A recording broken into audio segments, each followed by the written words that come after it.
ইরানকে কেন্দ্র করে যুক্তরাষ্ট্র ও ইসরায়েলের সামরিক অভিযান এখন বেসামরিক অবকাঠামো পর্যন্ত পৌঁছে গেছে। পাল্টা হামলায় ইরানও আঘাত হানছে বিভিন্ন গুরুত্বপূর্ণ স্থাপনায়, যা মধ্যপ্রাচ্য জুড়ে আরও বাড়িয়ে তুলেছে উদ্বেগ। বিশ্লেষকরা বলছেন, প্রতিপক্ষকে আর্থিক ও মানসিকভাবে ভেঙে ফেলতেই টার্গেট করা হচ্ছে বেসামরিক অবকাঠামোকে। টিবিএস এক্সপ্লেইনারে দেখে নেব এখন পর্যন্ত কোন কোন বেসামরিক অবকাঠামো হামলার শিকার হয়েছে। সঙ্গে আছি আমি, বর্ণা দাস। 28 ফেব্রুয়ারি দক্ষিণ ইরানের মিনাব শহরের একটি প্রাথমিক বিদ্যালয়ে হামলার মাধ্যমে ইরানের বিরুদ্ধে যুদ্ধ শুরু হয়। ক্ষেপণাস্ত্রের আঘাতে স্কুলটিতে অন্তত 170 জন নিহত হন। তাদের অধিকাংশই ছিল 7 থেকে 12 বছর বয়সী। মার্কিন প্রেসিডেন্ট ডোনাল্ড ট্রাম্প এই হামলায় যুক্তরাষ্ট্রের সম্পৃক্ততার অভিযোগ অস্বীকার করেন।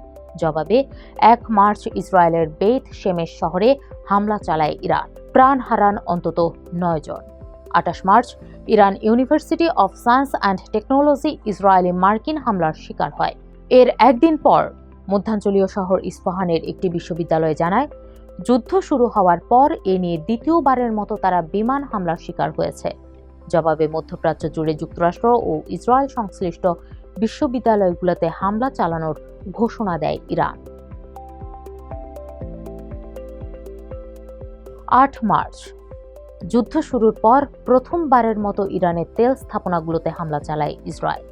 এতে অন্তত 4 জন নিহত হন। হামলার লক্ষ্যবস্তু ছিল উত্তর পূর্ব তেহরানের আগদাসিয়ে তেল গুদাম, দক্ষিণের তেহরান তেল শোধনাগার, তেহরানের পশ্চিমে শাহরান তেল ডিপো এবং কারাজ শহরের একটি তেল ডিপো। প্রত্যক্ষদর্শীরা জানান, শাহরান ডিপো থেকে তেল চুইয়ে সড়কেও ছড়িয়ে পড়েছিল। 10 দিন পর ইরানের গুরুত্বপূর্ণ সাউথ পার্স গ্যাস ক্ষেত্রে হামলা চালায় ইসরায়েল। সাউথ পার্স বিশ্বের বৃহত্তম প্রাকৃতিক গ্যাস ক্ষেত্রের একটি অংশ, যা 9,700 বর্গ কিলোমিটার এলাকা জুড়ে বিস্তৃত। ট্রাম্প বলেছেন, সাউথ পার্স গ্যাস ক্ষেত্রে ইসরায়েলের হামলায় যুক্তরাষ্ট্র বা কাতারের কোনো সম্পৃক্ততা ছিল না। জবাবে মধ্যপ্রাচ্য জুড়ে বিভিন্ন লক্ষ্যবস্তুতে ক্ষেপণাস্ত্র ও ড্রোন হামলা চালায় ইরান। 2 মার্চ বিশ্বের বৃহত্তম তরলীকৃত প্রাকৃতিক গ্যাস এলএনজি উৎপাদক প্রতিষ্ঠান কাতার এনার্জির মালিকানাধীন রাস লাফানের একটি জ্বালানি স্থাপনায় ড্রোন হামলা চালায় ইরান। এই হামলার পর কাতার এনার্জি তাৎক্ষণিকভাবে এলএনজি উৎপাদন বন্ধের ঘোষণা দেয়। কাতারের এলএনজি রপ্তানি বিশ্ব বাজারের 20% দখল করে আছে। তবে ইরানি কর্মকর্তারা প্রকাশ্যে কাতার এনার্জিকে লক্ষ্যবস্তু করার কথা অস্বীকার করেছেন। 19 মার্চ সাউথ পার্স গ্যাস ক্ষেত্রে হামলার কয়েক ঘণ্টা পর উত্তর কাতারের রাস লাফান শিল্প শহরের একটি এলএনজি স্থাপনায় আবারও হামলা চালায় ইরান। দোহা জানায়, ওই হামলায় ক্ষয়ক্ষতি হয় ব্যাপক। 2 মার্চ সৌদি আরামকো পরিচালিত দেশটির বৃহত্তম অভ্যন্তরীণ তেল শোধনাগার রাস তানুরা প্লান্টে আগুন লাগার পর সৌদি আরব তাদের কার্যক্রম বন্ধ করে দেয়। কর্মকর্তারা জানান, 2টি ড্রোনের ধ্বংসাবশেষ থেকে এই আগুনের সূত্রপাত। ইরানি কর্মকর্তারা প্রকাশ্যে সৌদি আরামকোকে লক্ষ্যবস্তু করার কথা অস্বীকার করেন। 2 মার্চ একটি ড্রোনের আঘাতে দক্ষিণ পশ্চিম আবুধাবির মুসাফা জ্বালানি টার্মিনালে আগুন লেগে যায়। এর একদিন পর একটি ড্রোনের ধ্বংসাবশেষ আছড়ে পড়লে সংযুক্ত আরব আমিরাতের পূর্ব উপকূলের ফুজাইরাহ তেল টার্মিনালে আগুন লাগে। এছাড়া 17 মার্চ ইরানি ড্রোন হামলায় রপ্তানি টার্মিনালে আগুন লাগলে আংশিকভাবে বন্ধ করে দেওয়া হয় ফুজাইরাহ বন্দরে তেল লোডিং। এর আগে হওয়া একটি হামলায় স্থগিত হয়ে যায় শাহ গ্যাস ক্ষেত্রের কার্যক্রম। 3 মার্চ একাধিক ইরানি ড্রোন আঘাত হানে দুকম বন্দরের জ্বালানি ট্যাঙ্ক ও একটি ট্যাঙ্কারে। একটি ড্রোন সরাসরি আঘাত হানলে জ্বালানি সংরক্ষণ ট্যাঙ্কে বিস্ফোরণ ঘটে। একই দিনে জ্বালানি ও শিল্প খনিজ পণ্য পরিবহনকারী সালালাহ বন্দরেও হয় ড্রোন হামলা। 20 মার্চ কুয়েতের বৃহত্তম তেল শোধনাগার মিনা আল আহমাদিতে দ্বিতীয়বারের মতো হামলা চালায় ইরানি ড্রোন। দ্বিতীয় হামলায় শোধনাগারটির একাধিক ইউনিটে আগুন লেগে যায়। এই শোধনাগারে দিনে প্রায় 7 লাখ ব্যারেল তেল প্রক্রিয়াজাত করা হয়। ইসরায়েল অয়েল রিফাইনারিজ লিমিটেডের মালিক জানিয়েছে, 19 মার্চ ইরানের ক্ষেপণাস্ত্র তাদের হাইফা কমপ্লেক্সে আঘাত হানে। এতে কমপ্লেক্সের গুরুত্বপূর্ণ অবকাঠামো ক্ষতিগ্রস্ত হয়। ইসরায়েলের জ্বালানি মন্ত্রী এলি কোহেন জানান, এই হামলায় একটি বিদ্যুৎ গ্রিড ক্ষতিগ্রস্ত হয়েছে। 7 মার্চ ইরানের পররাষ্ট্রমন্ত্রী আব্বাস আরাকচি জানান, দক্ষিণ ইরানের কেশম দ্বীপে অবস্থিত একটি লবণাক্ত পানি পরিশোধন কেন্দ্রে হামলা চালিয়েছে যুক্তরাষ্ট্র।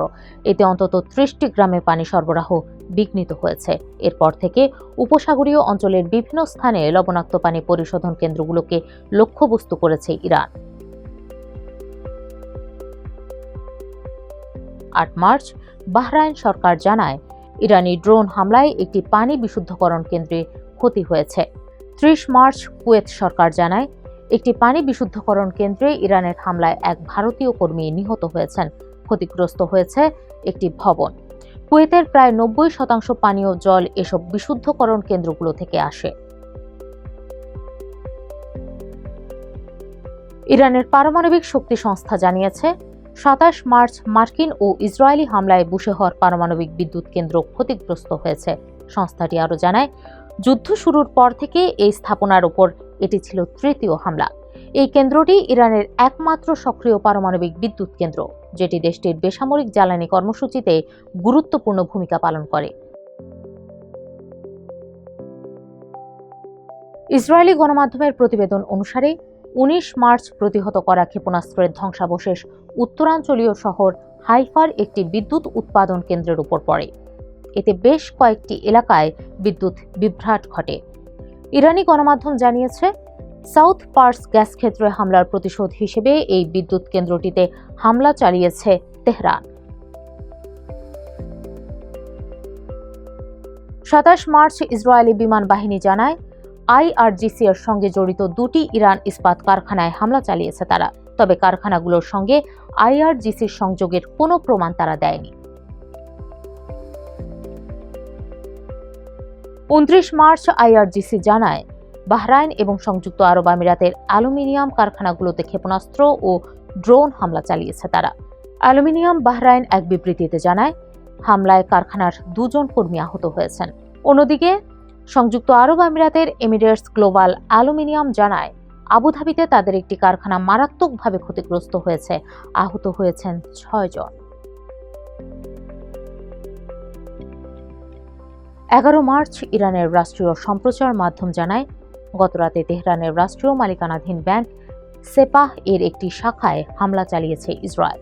এই ঘটনায় বেশ কয়েকজন কর্মচারী নিহত হন।